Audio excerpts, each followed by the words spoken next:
and gossip, it's hard to imagine the stress that I'm under. I'm sorry for all of this. I'm sorry for spitting the truth. Sorry for dissing that dude. Sorry for missing the point of the criticism. I was blinded by diamonds and loot.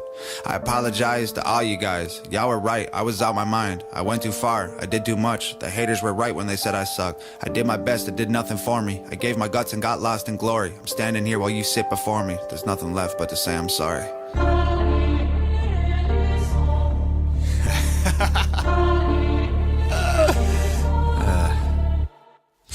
That doesn't bother me. I don't owe anybody an apology. I don't have no regrets in my biology. Reload and shoot for the stars, y'all look like astronomy. No one as hot as me, copy me commonly. Wannabes, y'all are so shockingly comedy. Carry the weight of my songs all on top of me. I will not break, I'm not made out of pottery. Bury your bodies on acres of property. Place them at angles like sacred geometry. Down with the modesty, everything I drop is quality. Promise, like honestly, follow me. I ain't gonna stop with the hits. Come rock with the kid on block like Pac with a bin. I'm a god with a pen, no cop. Aaron Tuttle here for Ferguson Roof Systems. For 43 years, Ferguson Roof Systems has been protecting Oklahoma's homes and businesses with quality roofing services. Their goal was to be the most honest and dependable roofing company in the state, all while providing free services such as lifetime labor warranty and annual inspections. Well, mission accomplished with thousands of client testimonials, an A+ Better Business Bureau rating, and a 5-star rating on Google. Look, the weather gives you enough to worry about, so why worry about who to trust with your roof? Call Ferguson Roof Systems today or find out more at fergusonroofsystems.com.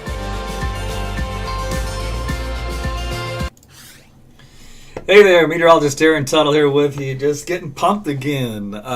Big day, big weather event coming up. We got lots to talk about as always, but I'm actually going to make this a much shorter video than we've been in the past because if you've watched me over the last few days, you've found out I've been repeating myself since basically Wednesday, and I know it can get old and tiresome, so we're just going to really dive into what you really want, and that is the snowfall projections and timing and how it's going to affect the rest of your weekend. So we're going to focus more heavily toward that direction and less on all the other stuff. I'll throw in a little bit here as far as safety, especially if you're going to have to hit the road tomorrow.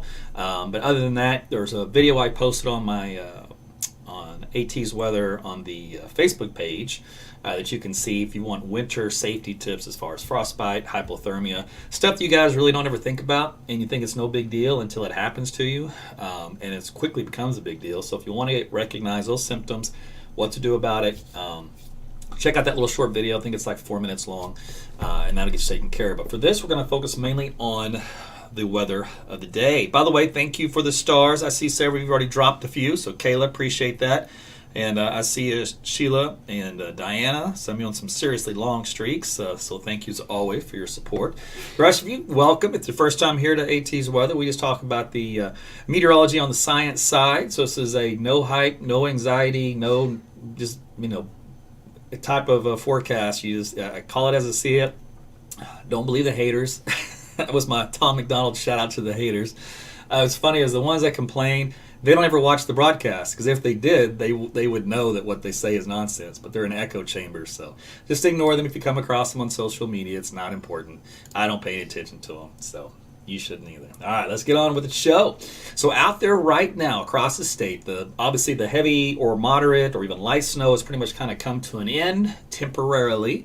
That'll be picking up here later this evening and overnight tonight. Temperatures out there are cold, of course, as usual. They're in the teens across much of the state, 20s down south. We do have some single digits, though, still in northwest Oklahoma. Now, we do have some gusty north winds. These are some of the wind gusts up there right now, around 20 miles per hour. So with those winds, this is what the wind chill value feels like.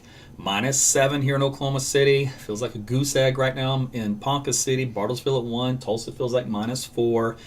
So it's brutal out there for your Saturday. And this is actually the best part of the weekend.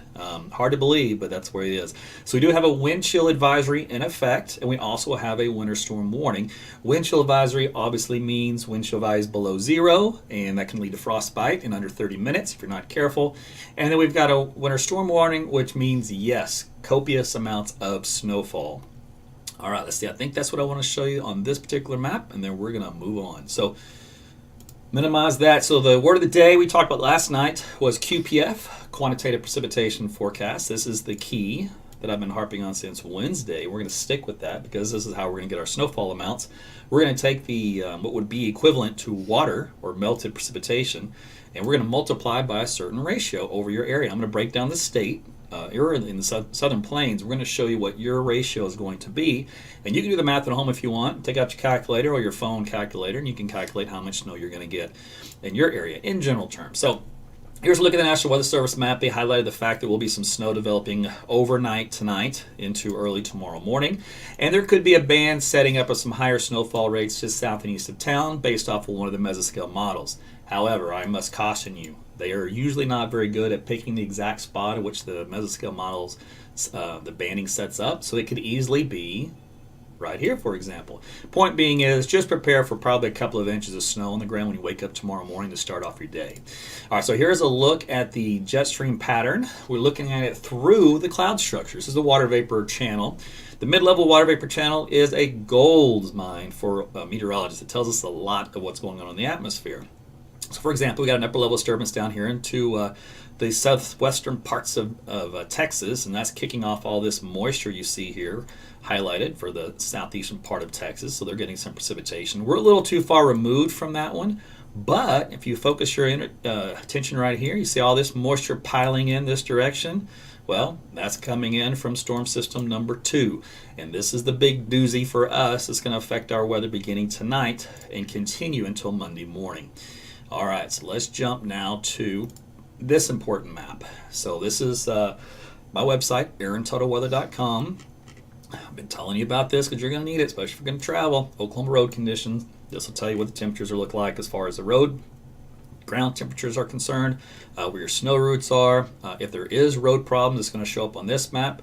Under moderate, closed, fog, severe. Plus you're going to find a bunch of cameras on here you can click on from truck drivers, and when you click on that, for example, you can blow that up a much bigger, and they can show you what the road conditions look like exactly at that spot as they're driving over it. We also have the same for Oklahoma City, Tulsa, Lawton, Purcell with the traffic cam network and roads. So that kind of give you an idea if you're wanting to head out the door in the morning, you want to get a quick check on how the roads look out there across the state. Use that. Again, it's in my website and my weather app, AT's Weather to Go. So how much precipitation, QPF, are we going to get? Well, I've been looking at the short-term high-res models for Oklahoma City. Just as an example, is 1 point over collective state, and they still are averaging right at half an inch. So the forecast has not changed considerably for precipitation amounts. Now, in the extended, we've got another storm system coming up, and I talked about it last couple of days. It depends on how it comes across. Does it come across as more of this open trough, or does it come across as more of a little closed low, like this little guy's trying to do here? Now, if it comes across as a closed low, we get a lot more precipitation out of it. If it comes across as an open trough, not so much. So right now, and this is way out there, but that's why we're taking a look at it now, because you're going to ask me how much snow we're going to get for the next system, right? That's your next question. You're already on to the next one. That's the way we operate. Well, the European has kind of changed its tune a little bit. It's starting to come off more of a closed low coming into southwest Oklahoma for next Wednesday night. The Canadian model has done so as well, the closed low right there. The American model definitely has a closed low. The new version of American somewhat does, but it's kind of displaced up here to the north. And then the UK Med says, nah, it's one big open broad wave. So it's the weakest of the models with precipitation. And all that matters. And you say, well, why does it all matter? Well, because it matters over how much total QPF we'll see during the period. Now, we're going to get half an inch this weekend. So if you look at the UK Met, we're going to get about another half inch out of that. That's still good. That's a solid inch of what would be rain. And then we got to multiply it by the snow ratios. The very new version of the American model, let me zoom into this, by the way. It's a little far out there. Let's get you a little closer view. So there's the UK Met, 1 inch here in Oklahoma City, pretty much across the state. This is a uniform type event for our state, so no huge discrepancies from one place to another in theory, in broad sense of terms. The new version of the GFS, it just keeps going nuts, though. My goodness, it's always been an outlier, but man, it's a scary outlier. The regular American model has been bouncing around last couple runs, but it had been a solid inch forever, and now it's kind of creeping upward. Starting to concern me a little bit. Then you got the Canadian models about an inch, and you got the European, which is now starting to change its tune. It's starting to come up a little bit, but it's the other outlier on the dry side. So we've got wet outliers and a dry outlier. In between, if we just keep the 1 inch that I've been talking about for the last few days, that could end up being another foot of snow for Tuesday night through Thursday morning of next week. So keep in mind, Another foot of snow is on the table due to that outcome. And we talked about that with the snow ratios. We're going to go through this real quick. 10 to 1 is what we average around this part of the country when we have our temperatures into the upper 20s, but temperatures are not going to be in the upper 20s. They're going to be into the teens and low digits. Therefore, we have to use more of a rule of thumb for a higher snow ratio. 30 to 1 when it's around 5 degrees or less. About 12 degrees will get us 25 to 1. Well, guess what? A lot of parts of Oklahoma is going to be floating around this 18 to 5 scenario during the event. So we're going to be bouncing around from 20 to 30 to 1 on the snow ratios. Now, if I do look at the latest model data that just came in, this is a short-term range. And we're going to plot up Tulsa first. I know you guys at Tulsa are always going, what about me? What about me? All right, me. Well, here you go. See this little light blue line right here? This is your snow ratio. Now, this number right here says plus 20. So your snow ratio is 20 to 1 for the bulk of this event. It does go up to about 24 to 1 toward the tail end of the event. But on average, anywhere from 20 to 24 during the heavy part of the precipitation. So we'll just call it an even 20. So you'll multiply whatever your QPF is by 20, and that'll be approximately your amount of snowfall. If we go to, let's go Oklahoma City. And this will be Oklahoma City proper, so not really big difference from one or the other. Same idea here. Your snow ratio is going to be about 19 at the start of the event, and you go up to about 23 at noon, and then we go up to about 25 toward the wrapping up the event. So our snow ratio is a little higher, meaning we have a little better, colder, drier air compared to Tulsa. But the difference is negligible. You're not going to notice there between 1 inch of snow, if we're talking a foot anyway. All right, so just keep that in mind. I know we focus a lot about the snows. And then we're going to have lake effect snows, and that's how that happens. You get the cold air from the north, blows over the warm water that hasn't frozen over yet. You get additional snow that falls out of that, so some homes are going to get some drifts that may end up being 3 feet. From the lake effect snow, and you add in a little bit of wind to go with it. So I'm looking forward to seeing some of those crazy pictures that we get out of that. So here's a look at temperatures since we're focused on that part of the aspect of it. So let's just see Saturday. Of course, today we're cold, single digits and teens. We got that much. Let's go on to Sunday. So we're Sunday morning here. We're at 2 degrees in Oklahoma City to start off the day with. As we go into the afternoon with the snow to beat the band, about 4 degrees here, so we do not really warm up. The exception to the rule is going to be southeast Oklahoma. They're going to stay into the 20s, so that's where their snow ratio is going to be quite a bit different than the rest of the body of the state. So in other words, they won't get as much snow out of this system because of that. They don't have as much dry air. But you can see how that dry air has filtered, and the colder air with it has filtered down to just about Dallas. So you can see what kind of the fine line is of the purple. That's where the significant ratio is. So Dallas probably closer to 10 to 1 more than likely on Sunday afternoon with this storm system moving on by. And then we're going to get really cold, of course. Monday morning will be the negative numbers. And then Monday afternoon, we're going to rebound about 0 for some of us a little above, some of us staying a little below. And the actual cold temperatures Tuesday morning back into the negative teens to probably around minus 20 degrees in some areas. Again, that depends on the snowpack, but I think we're going to have plenty of snow out there, so we'll have to deal with that. Now, wind chill values, deadly this weekend, especially over Sunday. Here, a quick look at that. So here today, wind chill values are into the negative teens. They're going to get even colder by Sunday morning. They're in the negative 20s, so your Valentine's Day starts off negative 20s out here in western Oklahoma and negative teens elsewhere across the state during this event. And, of course, they get colder from that on Sunday night. And the Monday morning, we're close to minus 30 for wind chill values. Just horrific stuff for this part of the country. And then things will get much better as far as wind goes on Monday. As that system departs, we still stay breezy from it. And wind chill values still stay on the cold side. So we'll talk about all that later, extended stuff with time. There are going to be some wind gusts with this. So windy today into the 20s we talked about. Winds pick up tonight. So here's Sunday morning. These are wind gusts up around 30 miles per hour. So we're getting very close to blizzard type criteria. There's 34 in southwest Oklahoma. Technically, it should be right around 35 miles per hour. So we may not quite reach it, but we're going to be really close. So blowing snow, reduced visibilities down a quarter of a mile. Travel is obviously going to be highly discouraged. You do it at your own risk, but those are important points we got to bring home to you. All right, precipitation timing. Let's get on with it. Right now I'm just using the Canadian model, like its look the last couple of runs. So it's got the light snow that is breaking out here around midnight in central Oklahoma into the 3 o'clock hour. So light to moderate snow here in northwest Oklahoma. And that continues to expand to eastward in Tulsa. So by the time everybody wakes up in the morning, the only people not getting snow is probably going to be the southeastern fourth or fifth of the state. Everybody else should be seeing some light snow to moderate snow. And then it starts to get heavy around lunchtime here in central Oklahoma, and that picks up in intensity down south toward Dallas, and that continues to move slowly off to the east during the day. Some leftover light snow Sunday night into Monday morning as the system departs. So that's the timing on when the event will start. Now let's get into a little bit more of the details, and then we're going to tell you what your snow ratio is for amounts as well. And let's get to the QPF. I want to show you that. So the QPF, and this is an interesting thing you need to look at here. I'll take it to Monday morning. All right, so QPF down here around Dallas is 0.4, so you guys in Dallas probably get about 5 inches of snow in your area. Here in Oklahoma City, a QPF is about 5. Up to Tulsa is almost about 5, so we're looking at close to a foot of snow here in central and northeast Oklahoma. And anywhere you see these heavier streaks, that's where you get close to a foot. Where you see these lighter streaks, you're going to get a little less than that. Don't be discouraged. Don't be disappointed. Snow's not for everybody. Higher ratios out here may offset some of these lower numbers so that the foot of snow plus will still occur in western and northwest Oklahoma as it would here in central for different reasons. Better ratios out there.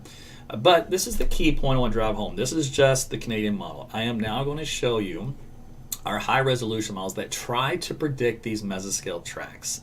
And that's important because where these tracks are is where the bulk of the heavy snow will be. So let me do a 48 hours. And let's flip through and compare. Okay, so the European model has the heavier track just west of Oklahoma City and goes up to about 0.6 of QPF. Also some higher numbers out here in northwest Oklahoma. And at a 30-to-1 ratio, that's 15 inches of snow. No problem. Now the Canadian model, the global version, this isn't the new high-res version we just looked at, it has a little bit more south and east than the mesoscale version does. The American model has a kind of anchored over central Oklahoma, but you see little streaks all over the place. The new version of the American model has got a little crazy, but it's got those streaks here that the Weather Service kind of highlighted on, and then here in central Oklahoma up to around 0.6. Our best short-term model that we have, the HRR, has a serious streak of 0.7 inches of snow that stretches south and east, say from Norman, Pauls Valley, straight up into Tulsa. Now that, my friends, is 15 inches of snow, just so you know, which is ridiculous. Some of the high-resolution CAM models are similar to that. Same kind of look. There's going to be a big heavy streak, and it's out to the east. Some of the experimental models do the same thing, but they bring the streak out to the west. There's one that goes to the east. Here's one that goes back in central. Same idea, though. The overall NAM just says, you know what, let's just average all that mess together and just paint the streak wider and across a bigger area. That's fine, too. Its high resolution version narrows it down even more, but it streaks it from out of the Tulsa County area, but into Osage, Pawnee, Stillwater, through Oklahoma City, back in toward Lawton. So that's where that high streak is. So like I'm saying, each model is just a little different, but the signal's the same. Someone is going to get pounded with about 14, maybe 15 inches of snow underneath those high streaks, but you can see the general axis is central Oklahoma is under the bullseye for the heavy stuff, okay? And if we average it all together, we're still looking at about a half inch is a good number to go by. So let's take a look at how much you're going to get per area of snowfall. Let me get my little drawing pen out here because I need something to draw on. A little pen draws better than my cursor. So we're going to go based off these temperatures out here. So if we've got a temperature around 5 degrees, we'll take it southern Missouri. So we'll go right here in a little state triple border down through Tulsa.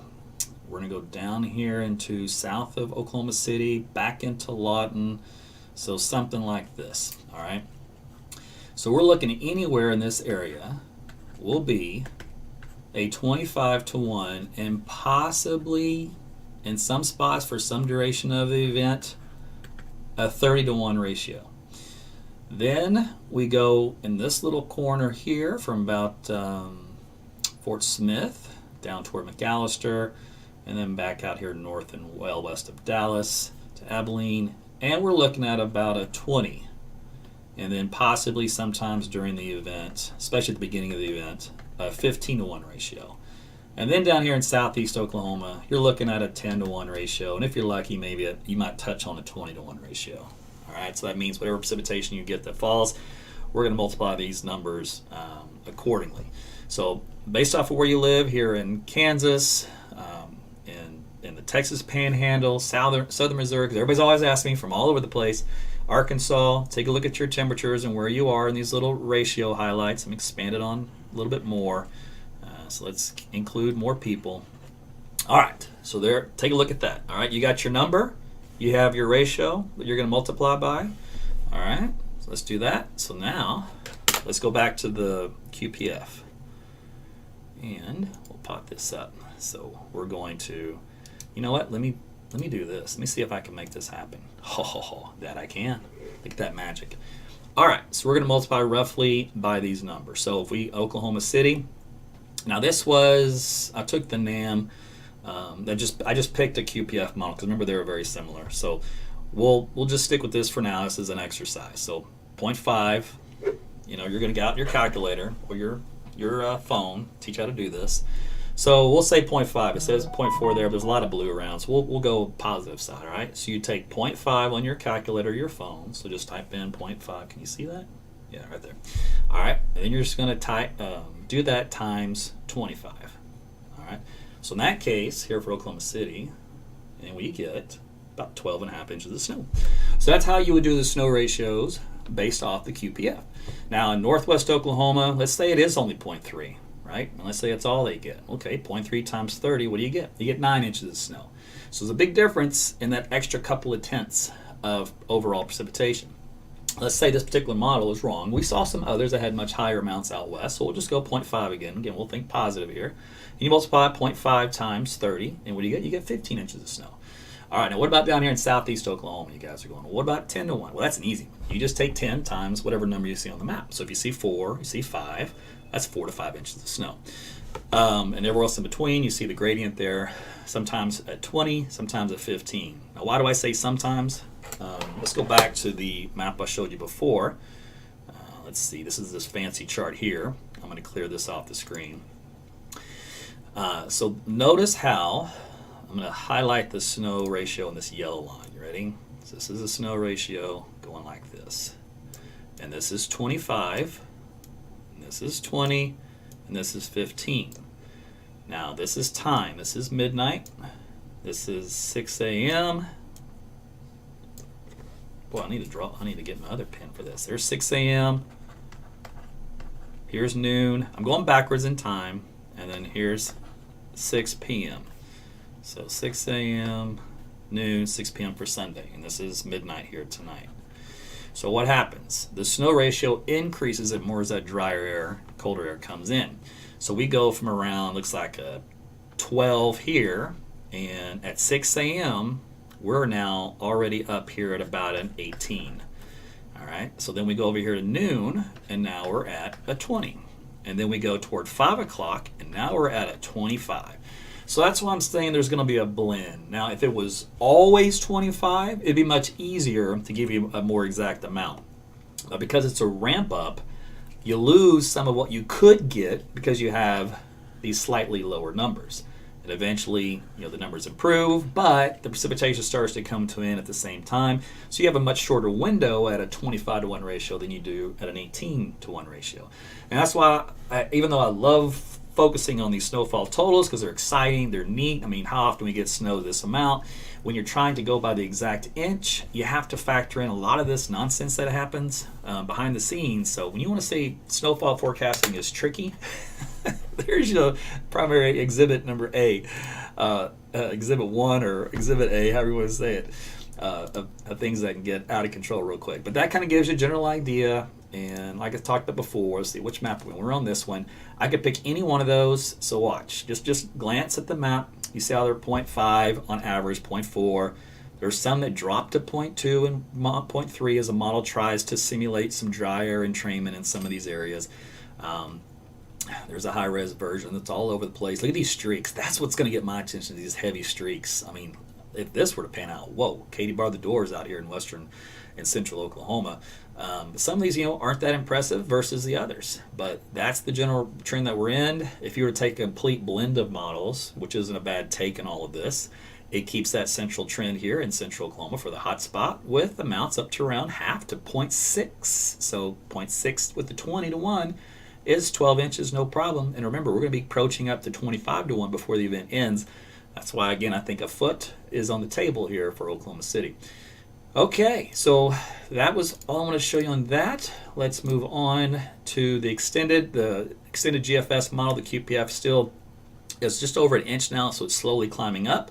And that's why I think we've got another, this is a total for the whole period. In other words, it's half inch now, half inch later. So the whole total is 1+ inch of QPF, which means 2 feet of snow. So that's how you do it, 12 inches apiece. So right now that's not what we're looking at. Temperature-wise, the models are finally catching on that the snow is going to be here. The Arctic air is hard to erode, therefore they have tempered the massive warm-up that they thought was going to come later in the week. I warned you about that. Now they're still going nuts here in the extended on the 24th, and that's fine, whatever, don't care, it's too far out there. We have to get through this hump of getting above freezing. And I don't think we're going to get above freezing here until the end of the weekend. Even this may be a little optimistic. You get 2 feet of snow, sorry, it's going to take a while. But there's your extended outlook. And yes, overnight lows in the negative teens here for the next couple of nights at least. A lot of that depends also on clear skies and the winds and all that. So the Weather Service today put out some tips if you must travel. So let's take a look at those. Like I said, we're going to harp on a lot of this safety stuff, but do want to bring this out to your attention because I know some of you don't have a choice, you have to go. So here's winter driving before you go. Check road conditions. They also give you a number you can call, 511, or visit the state DOT page, or you can visit my page. I put some of that stuff on there for you, AaronTuttleWeather.com. Pack an emergency supply kit. Obviously, you need a mobile phone and a charger, batteries, blankets, flashlight, first aid kit, some food, water, candle to melt snow for drinking water. It sounds funny. In this part of the country, we would never think of something like that. This is a little different animal. Some sand or kitty litter for traction, shovel, scraper, battery booster cables. And the battery booster cable is great, but it's old school. So forget this battery booster cable. Everybody's pretty much got one. They're cheap, they're affordable. Yeah, it's great, but you know what you need when that happens? Unfortunately, you need another human being with a car. Now, that may not be a possibility. Buy you one of those little lithium-ion battery chargers, starters. So it literally will start a car. It's like the size of a laptop battery, and it will start any vehicle. Doesn't matter how big. They have the ratings on there, what they'll start. They'll go all the way up to semis. So get you one of those, about $100. You can get a lot of them cheaper than that, and they will power other things as well. So cell phones, computers, whatever you want to attach to it, but they will start a car, and it's easy to do. You hook it right up like you would a battery booster cable, and you're good to go. So if there's no one around you, it's all right. You can get your car started. Now, you're not supposed to drive with those batteries. You're supposed to use them more for starting, but they will work, but they won't work for very long. So if you don't, obviously if your battery's dead because of the weather, that's another thing you've got to contend with. Now, this will get you down the road a little ways, but I can't promise you how far. It's mainly used, if your battery's weak, and you can't start it because of the cold air. This will get it to jump to start. Obviously, you check the weather forecast, but the weather forecast, at least on my end, I don't know, I can't speak for everybody else, but the weather forecast has stayed pretty consistent for the last several days. I don't foresee a big change. Ready your vehicle, check your battery, wipers, coolant, other systems affected by cold temperatures. Your tires are good, they're inflated. Keep in mind that the outdoor air pumps may not work that well because of the cold. Clear snow, ice, or dirt from your windows, lights, and camera. All right, so that's some good tips from the Weather Service. Share it with your travel plans, with your friends and family. Tell them where you're going, what route you're taking, winterize your vehicle we talked about, check the road conditions, get the emergency supply kit, and then finally here's some additional information we'll talk about as well. These are from ODOT. You want to keep at least 200 feet between you and the vehicle that's cleaning the road in front of you, because they will have those guys out there. Do not pass the clearing equipment. You get sprayed with rocks and dirt and sand and whatever else. They probably pit your car pretty good and break a windshield. Wait for crews to complete the road clearing before approaching bridges and overpasses. Well, that's definitely a good thing to do. They do have some interesting ODOT facts, which is crews stock approximately 130,000 tons of salt and sand and 25,000 gallons, 121 tons of magnesium chloride for use to get those roads under control. They maintain about 110 salt sheds. More than 500 trucks are available statewide. Sounds like a lot, but Oklahoma is a big state, so you're going to have to be patient if they can't get to your route.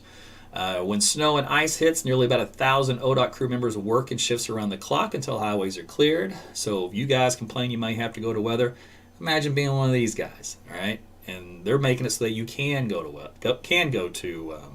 work or wherever it is you got to go. 35 bridges statewide are equipped with de-icing applications of magnesium chloride and can be activated to prevent ice accumulations. This is in addition to the regular clearing schedule. That's good. I actually did not know that here for Oklahoma. So I just now learned something on the fly with you. Emergency kit equipment for the truck. We talked about this before, so we'll skip through that.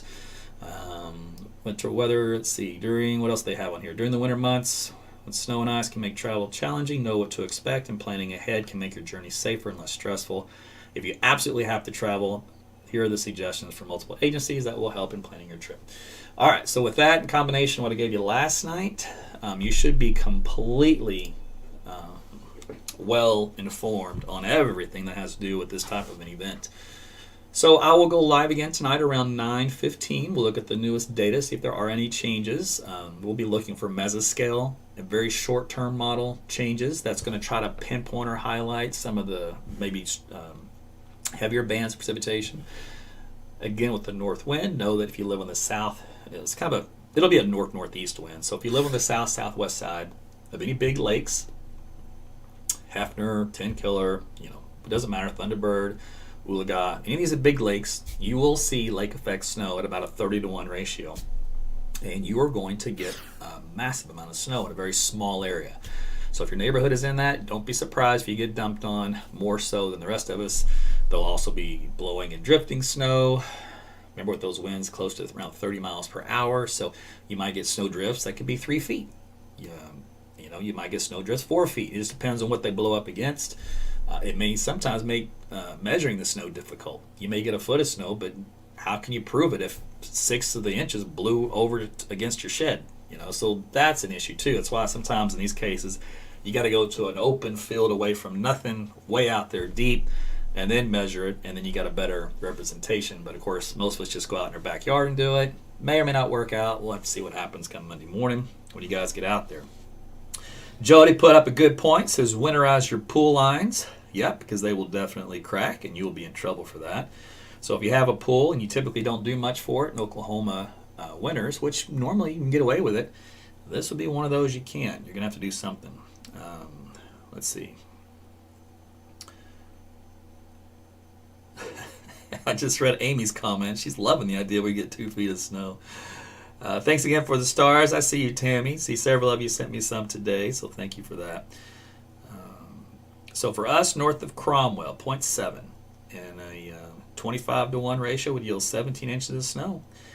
That's how it works. If you do get the actual 0.7, that's what I'm saying.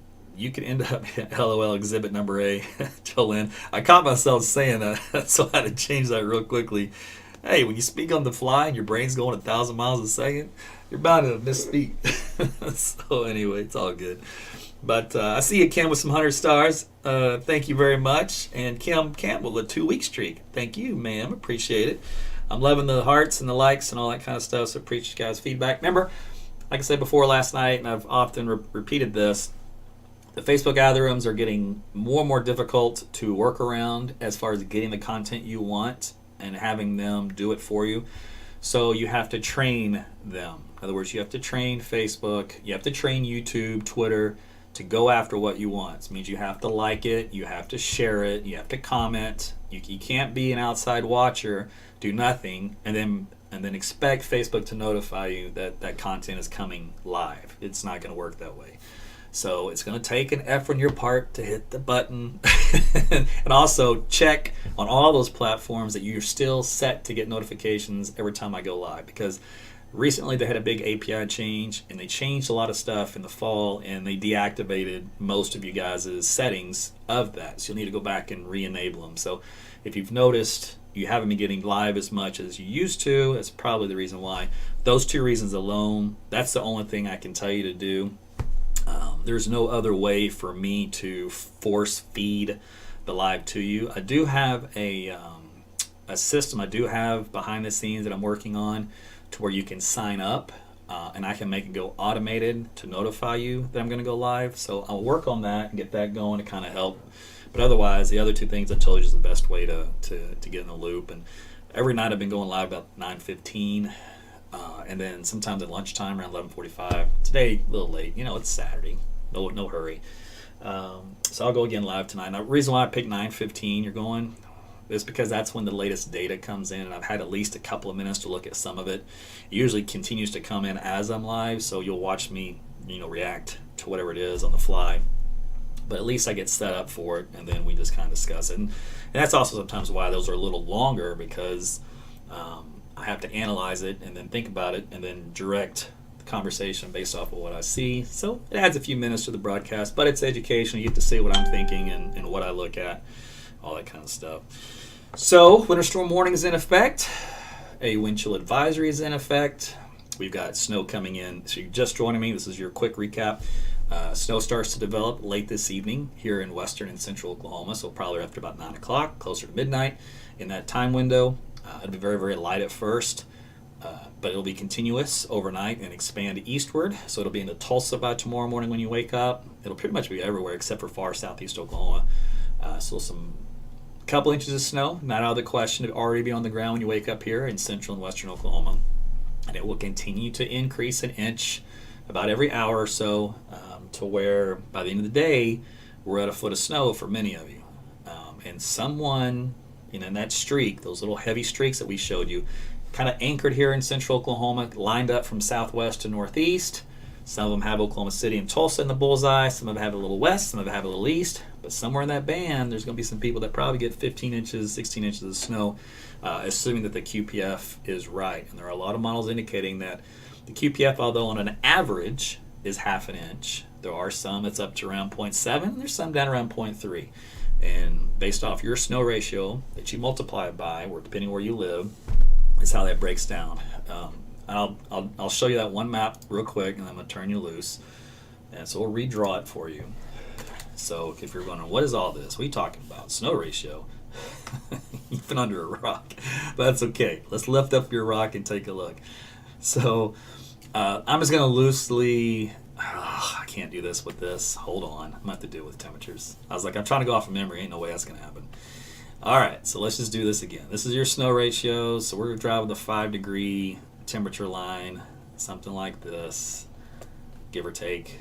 All right, and then we're going to draw the 12-degree temperature line, something like this. All right, so then in this range up here, you are at a 25 approaching the worst case scenario 30-to-1 snow ratio. In here, we're going to be at a solid 20, and at the beginning of the event, a 15-to-1 ratio. And then down here in southeast Oklahoma, we're just going to call you an even 10-to-1 ratio. All right, so those are your ratio numbers. You're going to get a calculator. You're going to multiply these numbers, 30, 25, 20, 15, 10, based off of what your QPF is going to be. So let's go back to the QPF map. And I just picked one. They're all similar, but just the general trend here. And that's why it's hard to predict exactly the amount for your house, because each model is just a little different, and the QPF is what matters. But if you're up here in northwest Oklahoma, you multiply these 0.4, 0.5, 0.4, 0.3s by these numbers, and that's how much snow you're going to get. That includes Oklahoma City, so we'll probably be about a foot of snow here in Oklahoma City, the overall region. Just south and east of us, probably about a 20 to 15 ratio in this area, so McAllister, Muskogee. You multiply your numbers by 2, for example, then you'd be 8 inches of snow. Down here in southeast Oklahoma, where the snow ratio is closer to 10 to 1, you're probably looking at about 4 inches of snow. All right. So if you average out to about 0.4 down there. Now, the caveat to all of this is somewhere, pick a different color, somewhere in here is going to be a north-south line, more than likely, that's got a QPF up to 0.7. So depending on where that zone is in that snow ratio, that could be a lot of snow. All right? I mean, stupid amounts of snow. In addition to the snow drifts, in addition to the lake effect snow, if you live on the southwest side of the lake. So there are so many things going on that's going to affect how much snow you get at any given place. Hope that was helpful. All right, so listen. You know it all. You got it. You've got this. Be careful if you're going out tonight and tomorrow. Roads will be slick. 4-wheel drive, all-wheel drive will work on snow just fine as long as it's, not too crazy deep. But you have to take it slow. You got to be careful. Then you have the elements for whatever reason. But fine, let's say your car is invincible. You are an invincible driver. You're from the north. You do this all day long. Great. What you don't realize is the dude next to you doesn't have a freaking clue. They spin out, come and slam in you. Then what are you going to do? Well, now you're both on the side of the road. That's when part 2 of this equation comes into play. Wind chill values down around minus 15, minus 20. Maybe minus 25. Frostbite occurs in 30 minutes in that environment or less. So what are you going to do in that situation? You're in trouble if you're not prepared. Multiple layers of clothes, obviously stuff in your car for a kit in case you do get in that position, and wait for help to arrive. So something just think about in the back of your head when you head on out. But be careful out there, right? We'll do this again tonight at 9 o'clock. So thanks again for your support and everything that you do, both liking, sharing, my information with our friends and family, including my free weather app, AT's Weather to Go. You can track all this winter weather on there, and visiting my website, AaronTuttleWeather.com. And then any support you do financially, that's great as well. I mean, that's awesome to get the number of stars you guys have sent over the last few days on Facebook, so that gives me warm fuzzies. Same thing with you guys on YouTube. A lot of you have done it's like a super chat tip function. I'm not even sure what they call it over there, but several of you guys have done that as well, so I appreciate that. And as always, your feedback. So we'll do this again this evening. Be sure and join me. Grab a warm hot toddy or some hot chocolate and join me. And we'll dive into the newest stuff coming around 9 o'clock. All right, you guys have a great afternoon. And be safe. Here's your last chance to get out there and run around and prepare. Today's not too bad to do that. So just stay warm. Bundle up. See ya.